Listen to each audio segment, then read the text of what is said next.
Nous continuons notre dossier sur la récession, cette récession qui progresse malheureusement si rapidement que bientôt même nos matchs de hockey professionnels pourraient être touchés.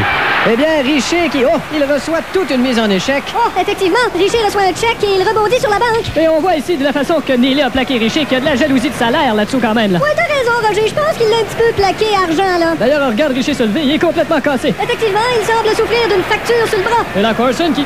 il descend à toute vitesse.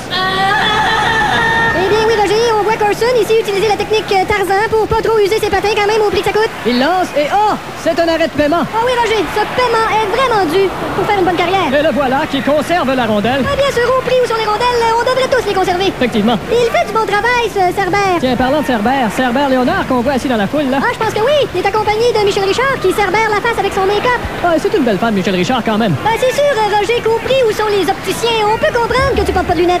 Eh bien, on vient d'entendre l'arbitre qui crie pour la mise au jeu. On peut comprendre au prix où ils sont rendus, ils sifflettent. Eh bien, je remarque, Gilles, qu'on n'en voit plus beaucoup dans l'assistance. Tu sais, les grosses mains en styrofoam qui pointent du doigt, là, qui vendaient à l'entrée. Est-ce que c'est parce que c'est trop cher ou... Eh bien, Roger, il y a un peu de ça, mais il y a aussi le fait que... T'as-tu déjà essayé de te fouiller dans le nez avec ça, toi? Excellente réponse. Alors, il fallait acheter le gros nez en styrofoam qui va avec. Effectivement, et c'est là que ça devient cher. Alors, on voit l'arbitre qui fait sa mise en jeu, mais il ne mise pas un trop gros montant quand même. Non, c'est une mise raisonnable, compte tenu de la récession. Et là, Courtnall qui s'est échappé. Voilà, franchement, je pense qu'il aurait pu se retenir. Effectivement, c'est pas très poli de sa part. Surtout qu'on a fermé le système de ventilation pour sauver de l'argent. Et là, il a brisé son bâton. Ah ben là, y a pas d'erreur, Roger, ça va être une pénalité de match, surtout à 15$ le bâton, là. Et là, il sort du forum sans même passer par le vestiaire. Ben, tu sais, Roger, tu regarderas, les vestiaires, c'est rendu quand même une coupe de piastres pas mal partout, là. Et là, il y aura pénalité aux Blues. Oh là, c'est Nyland, un geste vraiment gratuit, là. En tout cas, au moins, il nous l'a pas chargé. Il n'a pas pensé avec sa tête, Monsieur Nyland. Ben, il faut le comprendre au prix où est rendu la taxe d'eau. Eh bien, on sent une tension dans l'air. Effectivement, je pense que l'échappée de Courtnall de tantôt est pas encore tout à fait dissipée. Eh bien, le Canadien, là, qui se doit de remonter la pente à n'importe quel prix. Ben, Roger, c'est-à-dire...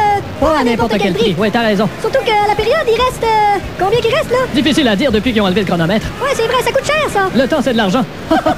D'ailleurs, l'annonceur maison Claude Mouton n'est plus l'annonceur maison. Maintenant, il a changé de poste. Oui, on l'a nommé maintenant annonceur logement, ça coûte moins cher. D'ailleurs, il est absent ce soir, Claude Mouton. Il est blessé à l'aine. Ah bon, je savais pas. C'est une blague. Laine de mouton. T'as pointu? Ça vaut pas cher.